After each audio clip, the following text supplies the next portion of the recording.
All right, let's bring him in. He is a podcaster for Rob Has a Podcast covering Big Brother and Survivor. He's got a Twitch stream. He's a YouTuber currently giving the daily updates on the BB live feeds. Multi-time guest on this podcast. It is Taran Armstrong. Taran, how you doing? I'm doing great. Happy to see you again, Steve. Yeah, and obviously for the occasion, had to wear my Janky World T-shirt that I just got from CBS or Paramount Plus or whoever the hell I ordered it from. Came in like 3 days. Not bad. Very excited about this because you probably haven't heard this. When Janky World first started, to me, I was just like, get this off my screen. This is so dumb. And the more they sang the song and the more they danced and the more they were annoyed by it, the more I thought, this is genius. I absolutely love it. I want them to stay there the rest of the season. And I want Janky World to be a part of BB going forward every season. Like I thought it was, I literally did a whole 180. I said, this is so stupid. I hate it to, this is hilarious. I think it's funny. So listen, I'm happy to have that perspective because as somebody who has to pay attention to the live feeds, it was miserable. Yeah, I can imagine. The plane noises alone. Yeah, I can imagine. Like you, I mean, obviously you cover the show and you have been for a while, but how much would you say of the live feeds do you watch in a given day? Average. I mean, it really depends. Like right now, there's not a whole lot going on. There's not a lot that we need to pay attention to. Yeah. At the beginning of the season, it's nonstop. There's stuff happening every minute, so it varies quite a lot.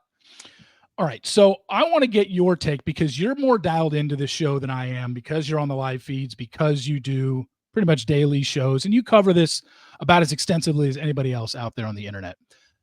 I follow along. I haven't watched any of the live feeds this year, but I follow along on the BB daily updates. So I have an idea of what conversations took place and whatnot. And just scrolling my For You page, either on TikTok or even on Twitter, the amount of conversations that I see and opinions that people give about this season, it seems like it's mixed about the overall view of this season. Like I've literally seen people say, absolutely love the gameplay this season, bringing us back to old school Big Brother.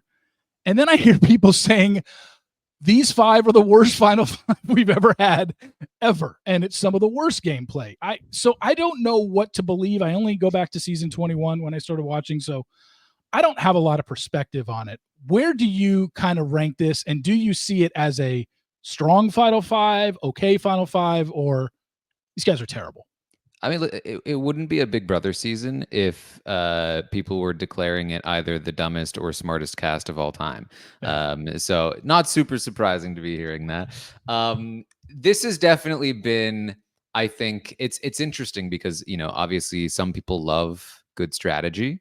Some people love good drama. And sometimes those can feel mutually exclusive. Luckily, Big Brother 10 exists. But this season definitely leans more heavily on the good drama of it all. The strategy this season has been a bit lackluster, but in a fun way. Where like the veto has been used almost every single week. There's been power shifts. There have been different people winning competitions and taking shots and making really dumb moves and screwing up and regretting it and crying because they screwed up so bad. So it has felt a lot more like old school Big Brother. Quite frankly, old school Big Brother strategy wasn't quite as developed as it was now. So that can be a good thing. It can be a bad thing. So you mentioned the power of veto, and we know that Mackenzie did not use it. First time this season, all season, that it hasn't been used. I think they went, was it 10 in a row that it was used? Or was it 11? Yeah, I think something like that, yeah. 10 or 11. And Mackenzie didn't use it. She puts up Kimo and Rubina after winning HOH and then decides not to use it, even though there was talk, Chelsea saying, or somebody going to her and saying, look, Cam's not going to take you. If he wins HOH next week, he's putting you up and he's coming after you. And maybe that was just gameplay of people not wanting to be put up by her, but she ultimately decides not to use it, which was crazy because she did it for Leah, where she puts up her 2 noms and then says, actually, you know what? I am going to use it, and puts up Leah and gets Leah eliminated. So she doesn't use it. First time all season. I felt like we got to a point with these 10 in a row power of vetoes being used that, well, actually, let's go back to that. Do you think she should have used the power veto on? Should she have taken her shot at Chelsea? Should she have taken a shot at Cam? Or you think it's smart of her just to leave her noms the way it was? I mean, at this point, I think that Mackenzie is in a position where she either needs to just win every competition left and hope for the best, hope that they respect the competition wins, considering that she seems to be loyal to her final two with Chelsea, or just start taking these big shots. And I think the middle ground of that was kind of what she was considering, which is if you take Rubina down, make a deal with her, and put up Cam and send Cam out, and she seemingly had Chelsea on board to make that happen. You're taking out one of your biggest remaining threats. You can make that deal with Rubina and Kimo to like basically target Chelsea over you, which I think they were willing to make that deal. And it forces Chelsea to be loyal to you at the final four as well, because who in their right mind would go to the final three with a duo of Rubina and Kimo?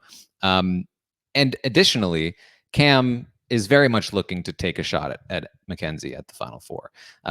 So that is obviously very dangerous. So there was a lot of potential to that move, but ultimately they've had this final three going for a while, and Cam was able to kind of like talk her back down into, hey, I'm with you. I'm not throwing competitions, I promise. I'm just really bad at them. And so she decided to not go forward with the move, which, you know, trying to analyze Mackenzie's strategy at this point feels like a losing battle, because after that move on Leah, it's just like, listen, you could still theoretically win, but I mean, well, your thought process on the Leah move, is there any part of you that sees the strategy behind it and thinks it was a good move, or is it just this was just the wrong move to make? oh, it was a great move by Chelsea. Yeah, by Chelsea. She controlled because she basically convinced Leah, you got to do it. And that's not going a to great go move on by her resume. Mackenzie, I would say. Yeah.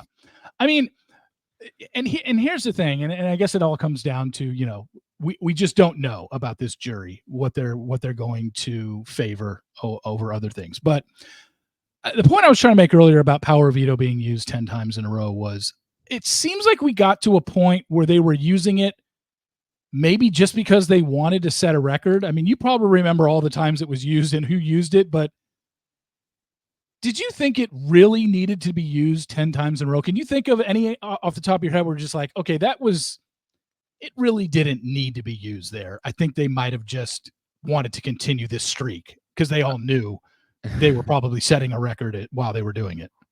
I think that was, you know, part of this week when Mackenzie was talking about using the veto on Rubina to put Cam up, not to send him home, just to do it. I was like, all right, come on. Like, a lot of the times, though, it has felt fairly intentional. And now I will say a huge part of this statistic was the AI arena twist. Because with three nominees, the odds of a nominee themselves winning the veto was so much higher. And the odds of somebody that would want to use it on one of those people was higher. And the consequences of using the veto weren't as high either, because there was still the chance that anybody that did get nominated could just win the AI arena and be safe as well. It wasn't like you were consigning them to face a vote for sure if you used the veto and got somebody else on the block. So I think that the AI arena really set the tone for this season, being using the veto, not a big deal, and we'll just do it all the time. And then when the AI arena stopped, that was the habit that they got into. You know, what's interesting about Big Brother is that people come in fresh all the time. And even if they've watched seasons before, all they know is their own season. And so when they've spent 6, 7, 8 weeks operating a certain way and then things change, it's like, well, vetoes just get used. That's just how the game is played for them. And so I think that there was a lot of just momentum coming from AI Arena. And based on what we're seeing right now, it is pretty, and I guess what I've read as well, it seems pretty clear that Kimo is going home tonight. It should be that way. Now, there has been a little bit of expression, particularly from Cam, about wanting to maybe keep Kimo over Rubina, but Chelsea and Mackenzie have been fairly adamant, at least in the past, about wanting Rubina to stay. So it should be fairly clear cut, but you never know. Yeah, expect the unexpected. I look at it like this, like it's funny because before I saw something online that made me think, I was under the impression if Kimo is sitting in the finals against anyone but if he's sitting in the finals against Chelsea or Mackenzie, and Rubina is sitting in the finals against Chelsea or Mackenzie, or Cam is sitting in the finals against Chelsea or Mackenzie, I don't think any three of those people should get a vote. But then I saw online, it's like, well, the reason they want to take Kimo out tonight is because he's got 3 votes from the jury already. Tikor is going to vote for him, Rubina is going to vote for him, and Angela is going to vote for him. And I'm like, okay, I get it, the friendship thing, but I get there's the comp, your gameplay versus your social game, and obviously Kimo is well liked, but I'm missing something here, and maybe I'm in the minority, but if Kimo was up against Chelsea, I think he should lose 7-0. And the same with Mackenzie. I just think they've been better players. Kimo hasn't been much of a threat. I know he can use hey, I've been on the block, 6, 7 times now. I guess he could use that as an argument, and I survived it every time. I think a couple times he took himself off by winning Power Veto, but I don't know. Am I in the minority here that he shouldn't get a vote if he got to the finals against those two? I don't think you're in the minority there. I think a lot of people would agree with you. Okay. I will say there is something perhaps poetic about Kimo sitting next to either Mackenzie or Chelsea and picking up some votes, especially if he gives a good speech, considering that they saved him on the block because of his speech at the last minute, that they themselves were prone to fall victim to his speech giving and emotional tug. But yeah, at the end of the day, Kimo definitely is one of those players that you do have to be worried about in a final vote, regardless of how he plays, because he's developed such strong bonds with Angela, with Tikor, with Rubina, and don't forget with Quinn as well. They had a really good conversation before Quinn left. Quinn and Kimo were besties at the start of the season. And so that's another one you'd have to watch out for, and that is 4. If Quinn went in that direction. I don't think he would, but you never know, and it's just way too close. He's just a player that, if he's not good enough to warrant votes, if you think so, then you got to make sure you get him out. And he should be easy to get out if he's not a good enough player to get those votes, right? So you just have to go in that direction, I think. And then Rubina, she would have seemingly, if she got to the final 2, she would have Tikor and Kimo's vote. Yes. I don't know would she have Angela's? That's a little trickier. I guess it depends who she's sitting against, maybe. It could depend. It also just depends on the tenor of the jury house. I think Leah, Angela, and Quinn could theoretically all be voting in the same direction. And so how do they feel? I know that Leah and Angela both felt pretty burned by Chelsea. I know Quinn did as well, but do they respect that? I think probably.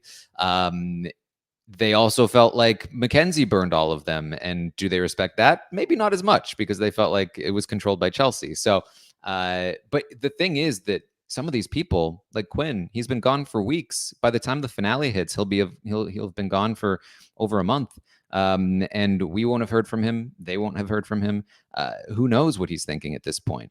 So much could change. So you always have to be very careful about what you think the jury is going to do.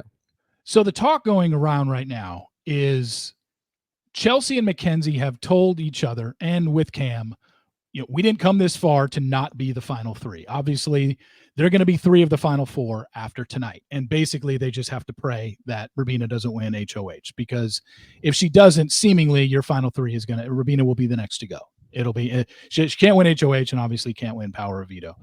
And your final 3 are going to be Cam and Chelsea and Mackenzie. And I thought I read on the live recap that Chelsea has told Mackenzie, hey, it is me and you in the finals. I want to go to the finals with you. Now, a part of me is like, maybe she's just telling her that, or I don't know, maybe you've got a better feel. I didn't actually watch it. I just obviously read it on the Twitter. Do you think that Chelsea is going to stick to her word, assuming power vetoes and HOHs line up, and then if they have a chance to take each other to the final two, will they? Or do you think one of them is going to turn on the other one because they know that's their biggest competition? I think Mackenzie will take Chelsea.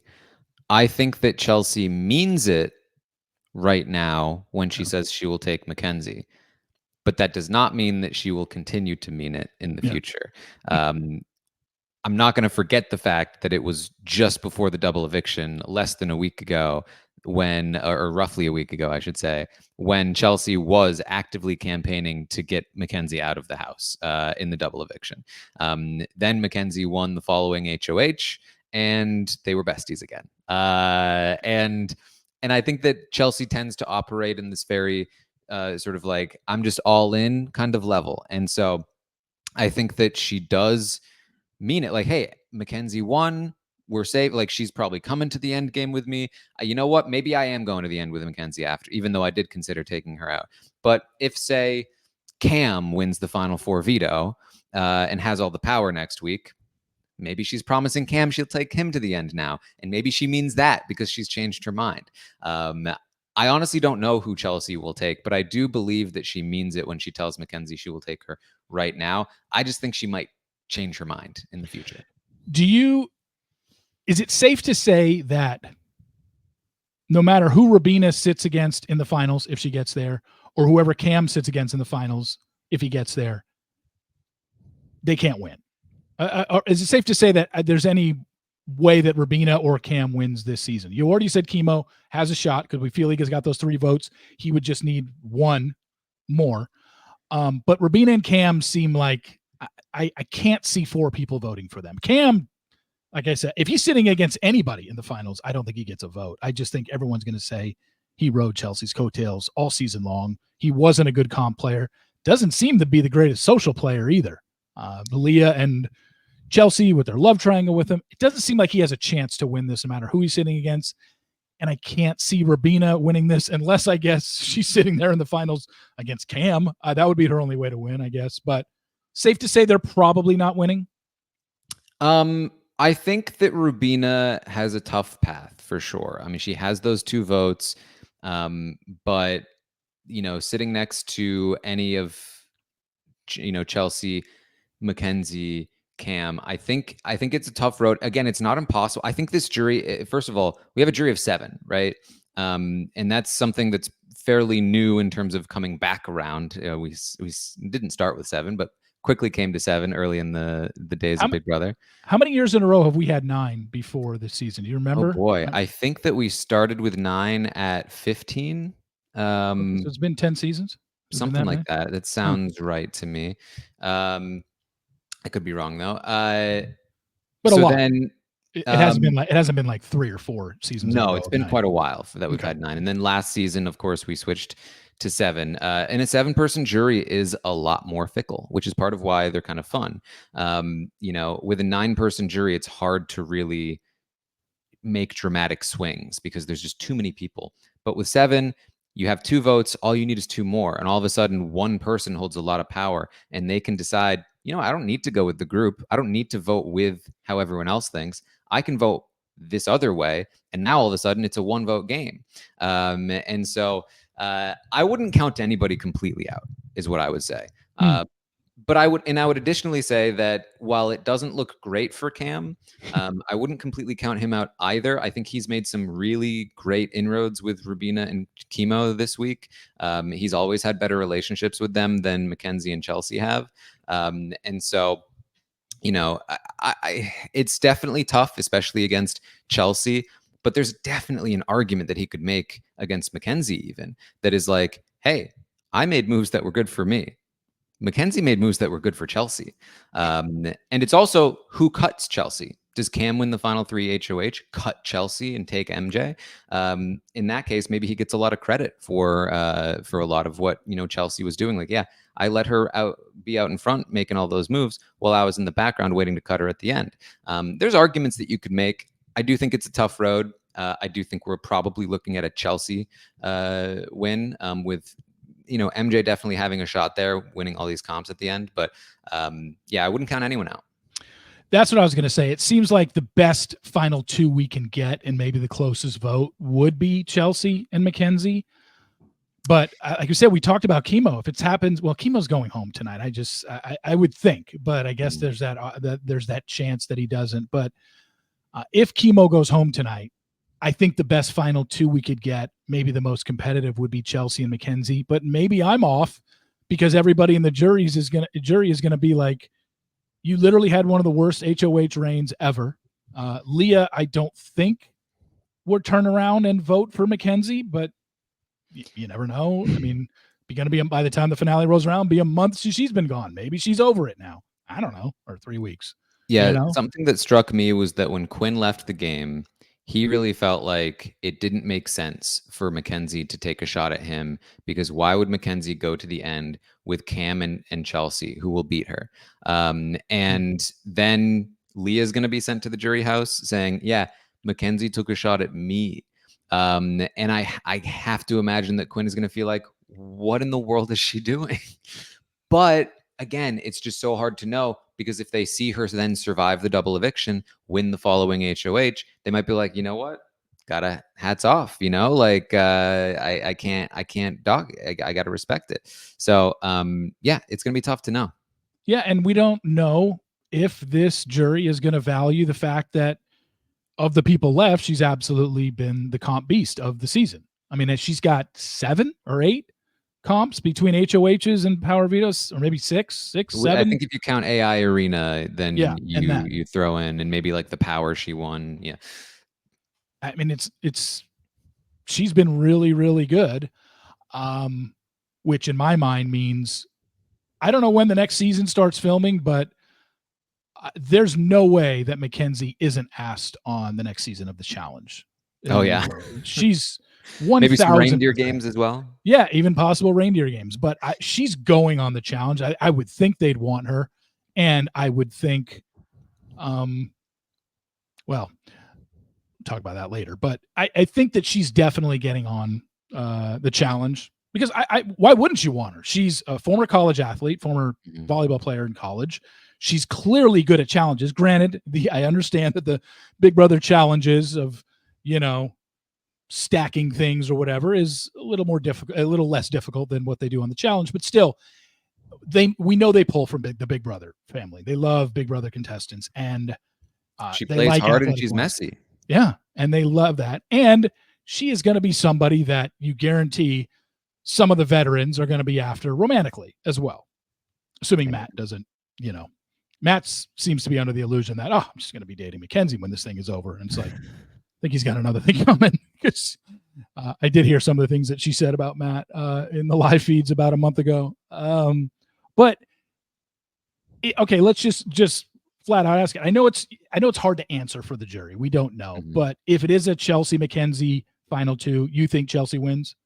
I do think so. Yeah. I mean, another thing to consider is that these players, particularly Quinn, who's very familiar with the show, they're playing right off the heels of last season when Jag won all of those competitions and basically won the game because he won so many competitions. And, they're not unfamiliar with the fact, at least Quinn certainly wouldn't be, with the fact that that wasn't exactly the most popular ending to a season. So I do think that competition wins will be valued maybe a little bit less than they were last season, than they have been the last few seasons. It's possible, at least. And so that's maybe a bit of a detriment to Mackenzie's winning chances in the end, if she's really going to be banking on those competition wins.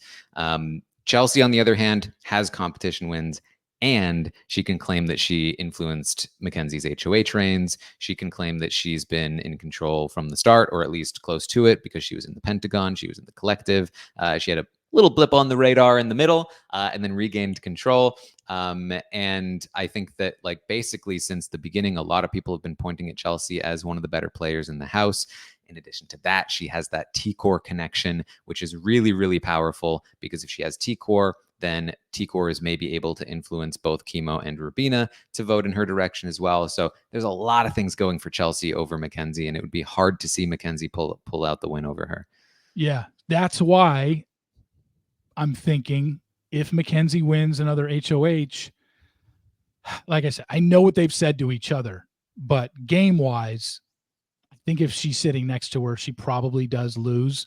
I thought it'd be a lot closer, but the more you present your argument, I'm like, yeah, I don't know. I don't know what Mackenzie has over Chelsea other than I've been the comp beast between the two of us. I won my way to the end. I paved my own path, but like you said, maybe the jury just doesn't care after what happened last season. So maybe she doesn't win, and now she's got to take a shot at her.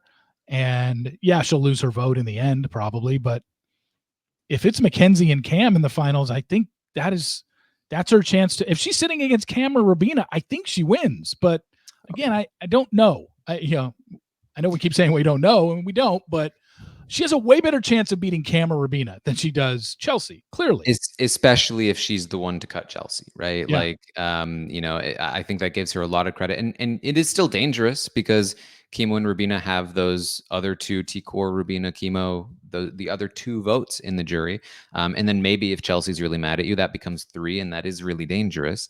But like, I think the rest of the players would all vote for Mackenzie at that point. Because undeniably she will have been like the player of the season. And I think finding that fourth vote is going to be really difficult. I think Chelsea's best bet there would probably be Cam. Like Kimo or Rubina's best bet would be Cam. But I think Cam would give it. I think he would give it to Mackenzie as well. And quite frankly, I think Chelsea would also. But yeah, it would require Mackenzie making that move or somebody to make the move for her. This is one of those situations, and I find myself in this position a lot because we do drafts of the players ahead of time.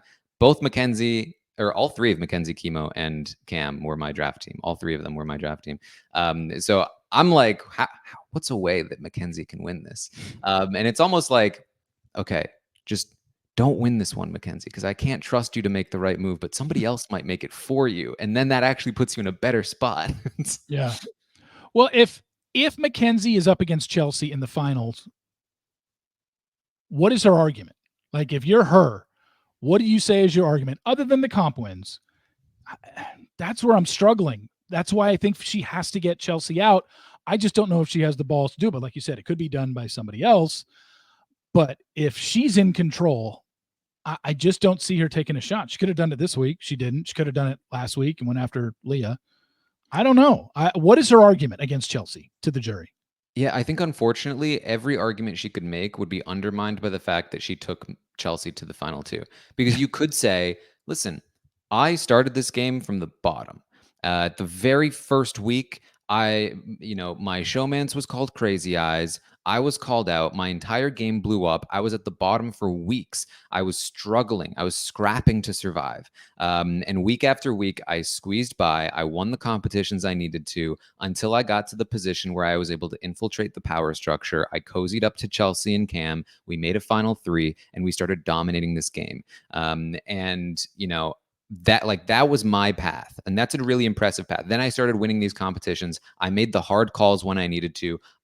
I was the reason Quinn left. I was the reason Tucker left. I beat him in the AI arena. I was the reason Leah left. She was the next big threat. I did all of these things, and I kept Chelsea around because she was a big threat in front of me as well. It was like it allowed me to not be targeted immediately. I knew that I could trust Chelsea to not target me, which she didn't in the double when I was vulnerable.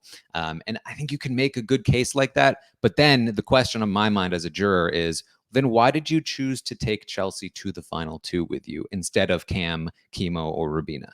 And I don't think there's a good answer for that. I think her answer would be because I wanted to go to the end with a strong player. I wanted to do that. And that argument falls so flat for juries most of the time because you're insulting them.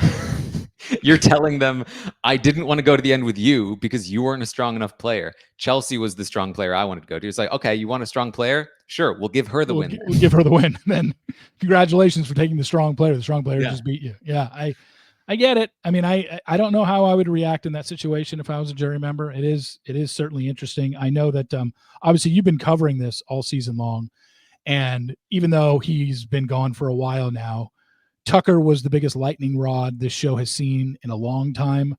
Personally, for me, I made my feelings known on him. I I thought it was too much. I thought he was extra. I thought he was playing a character. I thought he just, because I had seen people were sending me videos of him before he went on Big Brother and being interviewed. I'm just like, this is the Tucker that I wanted to see on the show. Why does he have to sit there and pretend he's Jim Carrey and speak in all these different voices?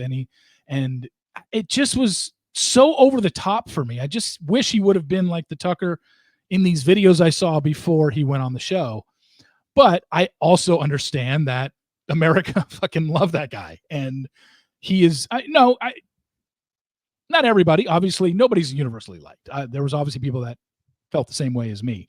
Where did you stand on? I interviewed Tommy Bracco on the podcast, and he, right before Tucker got eliminated, he's like, I don't get it. I don't. And I'm like, good. Thank you. Somebody that agrees with me, because I was so sick of the Tucker love online. Where do you stand with him and gameplay versus social play versus who he was on the show? I mean, Tucker was terrible at the game. I think we can all agree. Like, the guy volunteered for the block like 4 weeks in a row before it finally stuck. And that's not exactly conducive to winning the game. But he was certainly, I think, a fun character in the sense that he was polarizing. A lot of people love him. A lot of people were sick of him. But I think that's what makes a good character on the show. I think that, like, if you find yourself being like, this guy frustrates me, I want him out, then he's kind of done his job. And if you find yourself being like, oh, I love Tucker, he's the next, Dr. Will, like, then, you've also, of course, done something, right? Yeah. So I think that, I think that for me, it was like him losing when he did was the best way that Tucker could have left. He burned bright, he burned short, and then shockingly was evicted at the height of his power. And I think that was such a cool little arc in the season. So I don't have any like issues with Tucker. I think that he was fun, but not exactly the best game player.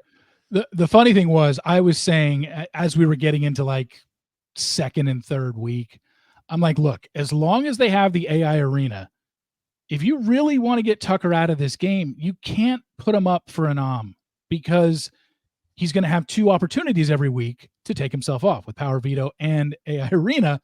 And then the time he goes out, he actually, because I was like, he's never going 0 for 2. He's clearly shown that he's not going to lose both. And then the week he goes out, he actually did lose both, but because he didn't pay attention to the rules in AI arena. But that was ironic, because I was just like, would you stop putting him up as a nom if you want him gone? At least just give him only 1 opportunity and not 2. And then he goes out when he has 2. The next one I wanted to bring up was Angela, another polarizing figure that I don't really care so much about. Oh, she was on Dr. Phil. Oh, she was on Price is Right. Like, I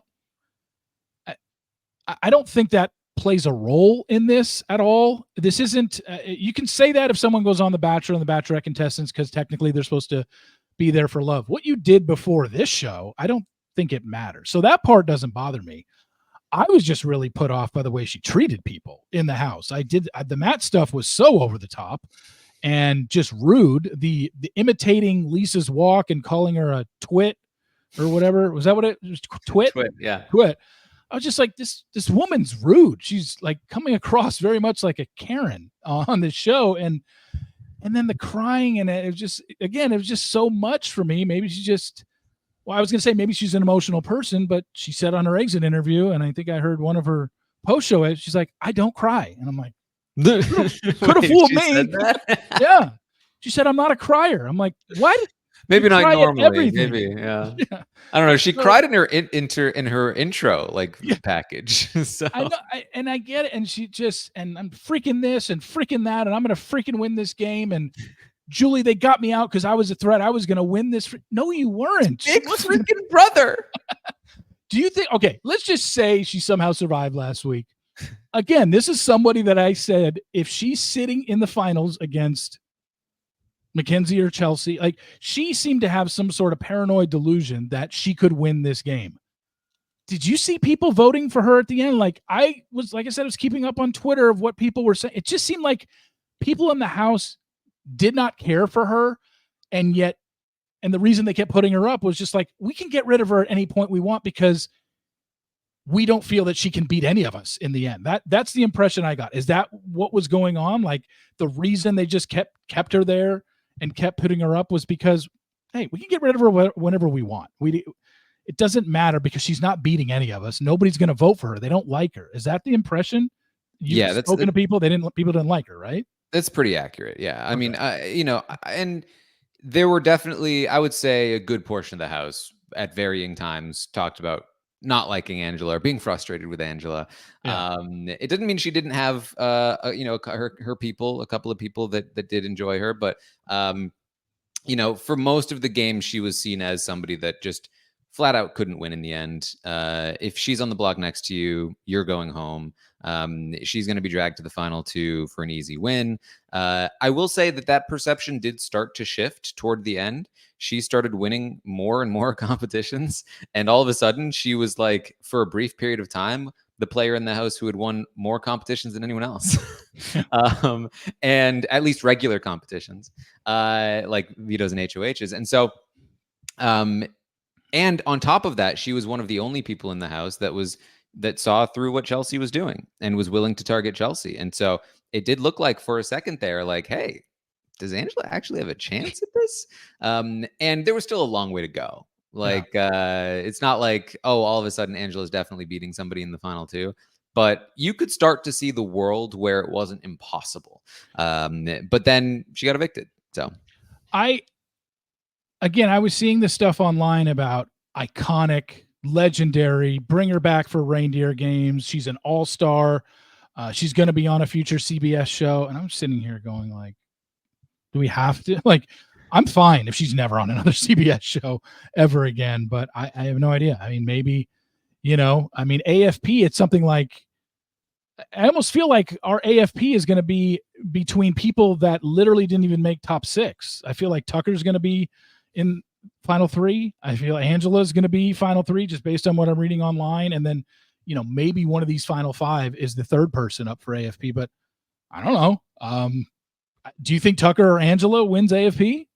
I think Angela probably has a tough time. I think that like the hardcore fans appreciate her as a character, but I think the more casual audience more put off by her in Okay. general. So I think she's going to have a hard time winning the majority vote. Tucker is an interesting case because nobody's ever won from the pre-jury. So the fact that he was such a huge favorite, and that no other contender has really popped up since then. Hmm. Quinn had a brief moment in the show where he started to look like he might become a hero for the edit, but then he got evicted. Then Leah had her brief moment, and then she got evicted, and then Angela got evicted. And it's like they just kind of back to back to back. I feel like Leah has some strong support. The Leah Angela duo, they called themselves the Lorraines. That was the popular kind of underdog, uprising, fan favorite kind of movement because they won HOH and veto during Janky World. Unfortunately for them, they kind of Leah in particular, she kind of flopped that week. She did not go after Chelsea in the way that she needed to, and came to regret it afterward.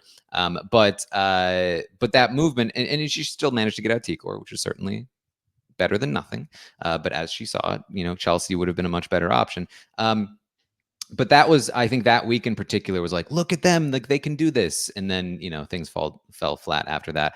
But MJ going after Leah in the way that she did, I think also drummed up some support. Like, oh my God, can you believe her best friend in the house is doing this on Chelsea's behalf?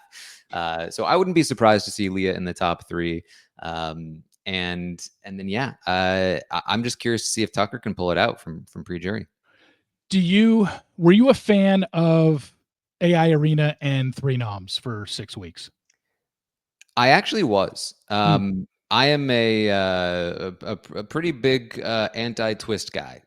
It's what I'm known for a lot of things. But the thing is, I'm not against twists on principle. I'm just against bad twists.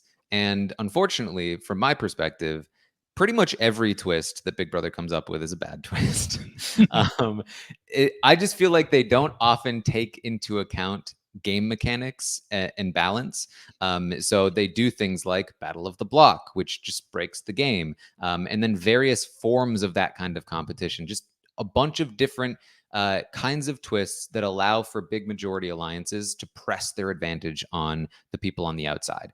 And the AI arena was something a little different. It felt like, intentionally or not, it had some interesting ramifications to gameplay. And I think that we saw that throughout the season. One was that there was a lot more incentive to split a vote. You didn't know what the final nominations would be, so there was a lot of scrambling at the last minute to figure out exactly what the vote would be. And for a long time this season, we didn't get any unanimous votes. We got a lot more veto plays, as we already talked about. We had a lot more blind sides, because why would you tell somebody that you plan to vote them out if they have the ability to save themselves at the last minute? Then they know you were going to vote them out. So if they don't win the AI arena, they're getting blindsided, because you're not going to tell them in the 2 seconds or 30 seconds, as Julie's like, talk to people, strategize. So more blindsides, more split votes, more veto plays, and in addition to that, it makes it harder to like hold on to power. You have to nominate 3 to 4 people as the HOH. You can't lock things down as much. You can't lock in like plans for next week, because you don't know who's going to be there. And so there are a lot of interesting changes to gameplay, and you could argue that one of the reasons why this cast has been so abysmal strategically is because they were really put on their toes by this twist. So I thought it was a really cool experiment, and I wouldn't be opposed to seeing it run again, because I think it worked.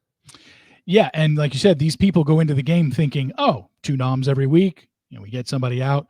I liked the fact that we didn't have a unanimous vote until, gosh, I can't remember. It was, I think the first one was last week. Yeah. So and normally, and like I said, the 5 seasons that I've watched, or this is number 6, I'm not counting Celebrity.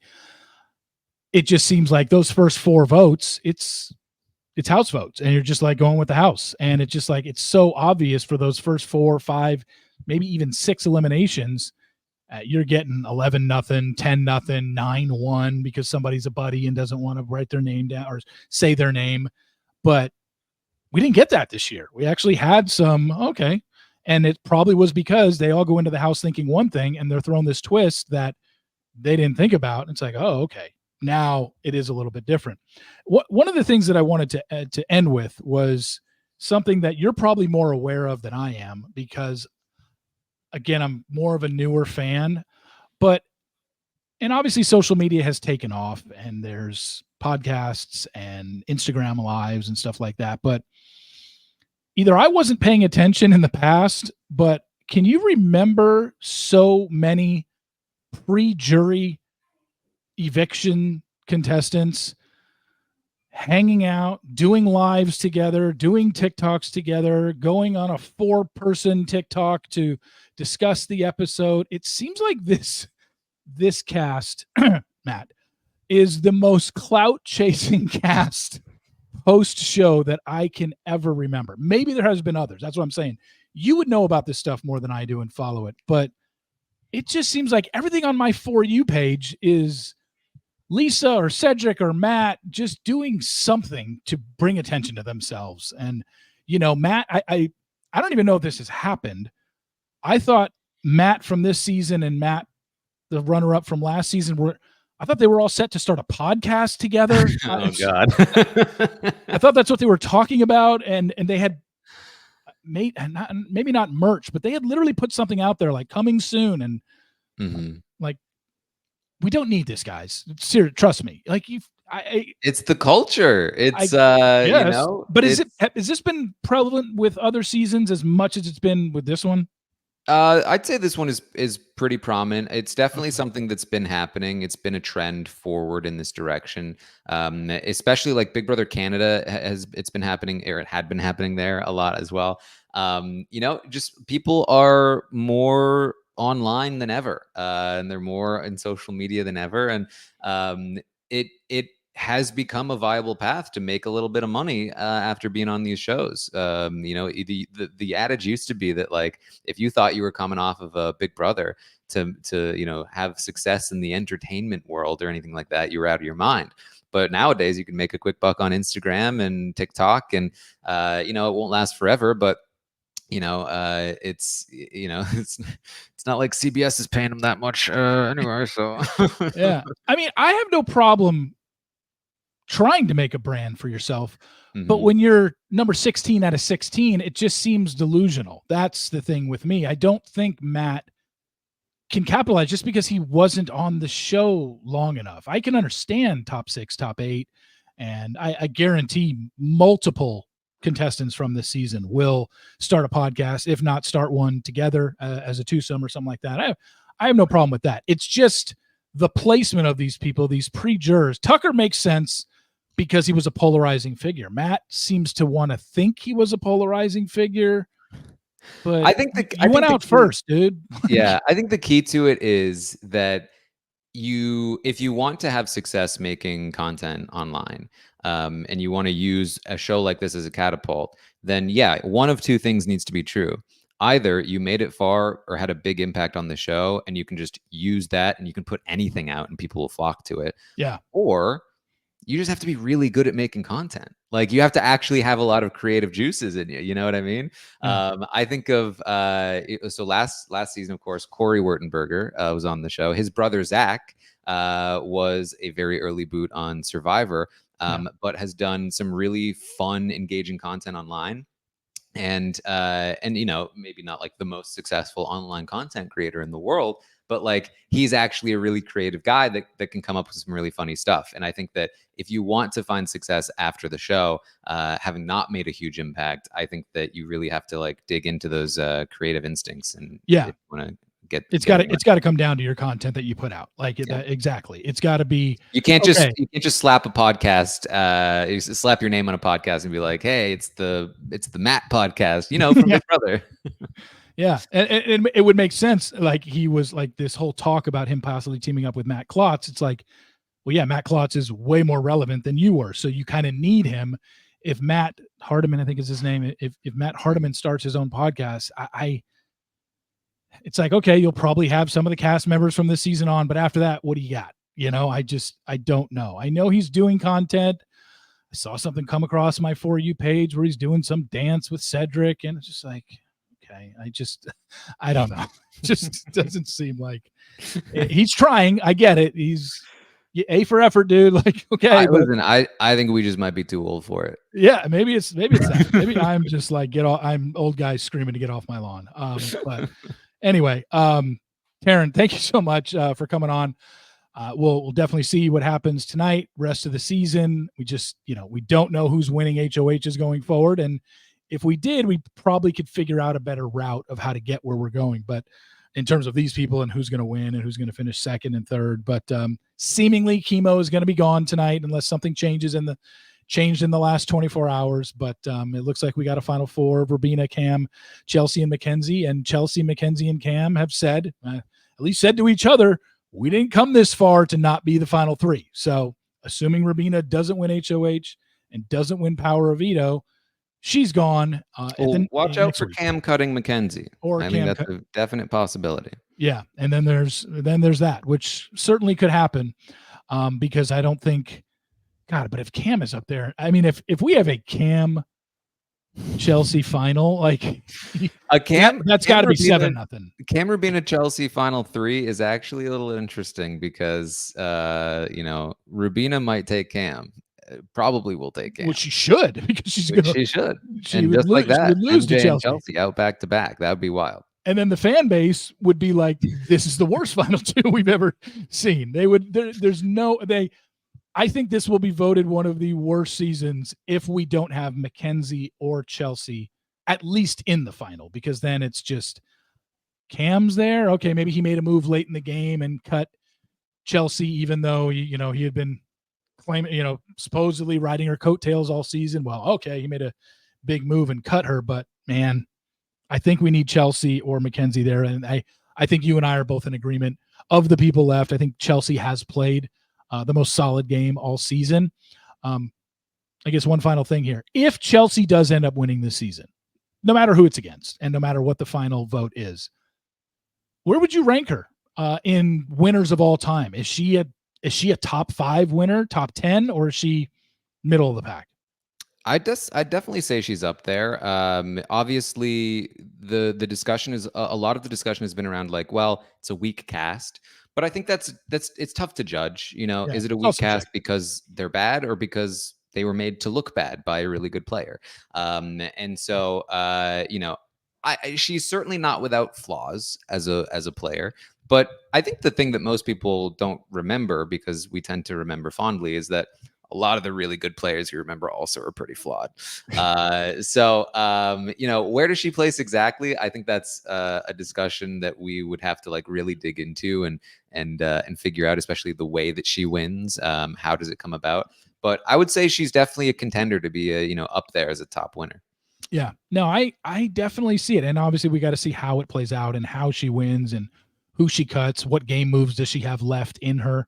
But yeah, this is I think she's been a really good player, but then I see the stuff online that's like worst Final Five ever and worst cast. I'm like, are they the worst cast? I didn't think they've been the worst, but I think this has been a very fun season. Even if it ends a little slowly or a little poorly, I think that, like, at least from the perspective of a hardcore fan who is deep in the trenches, this has been a breath of fresh air all season long with the way that it's been so dynamic all season long.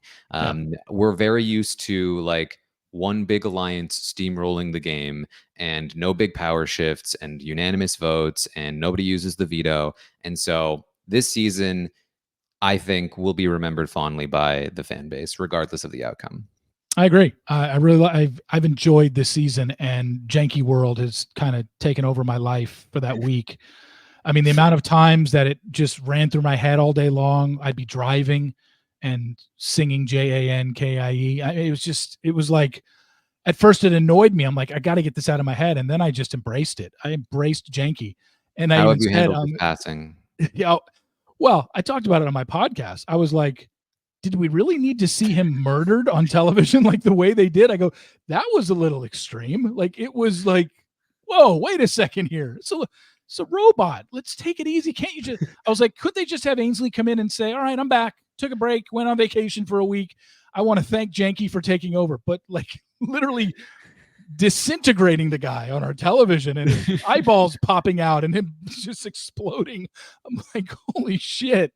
Come on, let Janky go out better than that. But yeah, I think it's hilarious. I know obviously you got to talk to the contestants, and hopefully someday I'll be able to talk to these contestants. And I just want to tell them, look, I understand me being a viewer didn't have to deal with it as much as you did with that constantly getting up and singing, constantly getting up and dancing.